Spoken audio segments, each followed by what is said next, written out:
finally, our final topic is the Giants benching Daniel Jones. I'm not going to beat around the bush on this one. This is primarily done for business reasons. They can't say that. There are rules that can get them in trouble if they say it, but I'll say it for them. Daniel Jones has a $23 million injury guarantee for 2025. They know he's not going to be the quarterback in 25. They know the team's not going anywhere right now.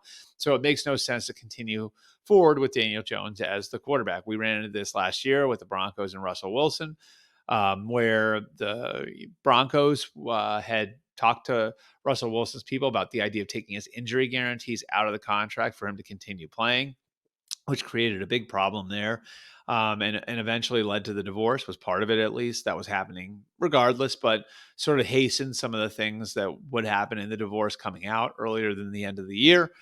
In this case, it's again, like, you cannot, if you're the Giants in good conscience, go forward with Daniel Jones as your quarterback, knowing that injury guarantee is what it is.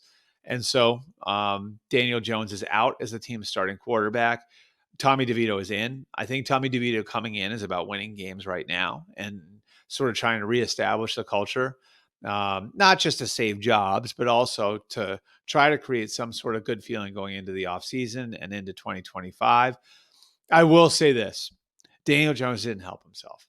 And I will have more about this on the site on Tuesday, on my Tuesday notes. But if you go back and you look at that Carolina game, and I've had a couple of people point this out to me, the All-22 shows a lot of frustration on the sidelines with Daniel Jones, both among players and among coaches.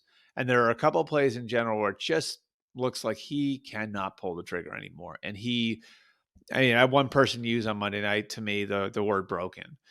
There's a flea flicker in the second quarter of that game where he had Wan'Dale Robinson wide open. You're not going to get more open in the NFL.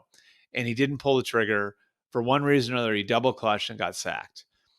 Earlier in the game, he'd missed Malik Neighbors wide open by the sideline. Malik Neighbors, the body language you see, he knows the ball is going way over his head, kind of palms up, walking off the field.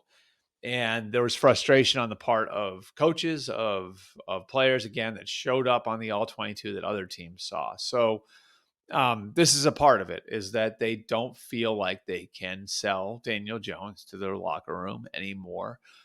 So it sort of, to me at least, dovetails with the business decision of moving on from him now, implicitly, by making him the third string quarterback and not risking that injury guarantee. And it puts the Giants in an interesting position going forward, because there aren't a lot of great options there, or at least it doesn't look like it right now, in the draft and free agency in 2025 at that position. So how do you handle this? Sometimes opportunities can come along that you didn't expect. I think you have to keep yourself wide open for those.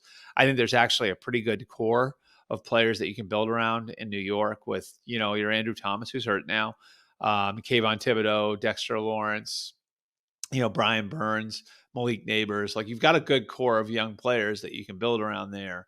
But this quarterback thing is really submarine them. And it goes back, I think, to having the expectations of him, of being the 6th overall pick. John Mara coming out and saying after that, like, we owe him another chance. They gave him another chance. They took the pressure off in 2022. He played okay. They were able to game it up a certain way. And then since then he gets hurt in 23 and obviously has regressed badly in 24. So this is just one of those where, if I'm the Giants, I think I probably just cut him now. He's not going to play anyway. I think there's a real argument for cutting him now. He's your third string. So, we're just playing make-believe at this point. I think it's time to get rid of him. And again, like, this is a business decision, but there are also football elements to it that are very, very, very clear if you ask around, with other teams on what they're seeing when they're playing against him, from other teams on what they're seeing when they're studying him.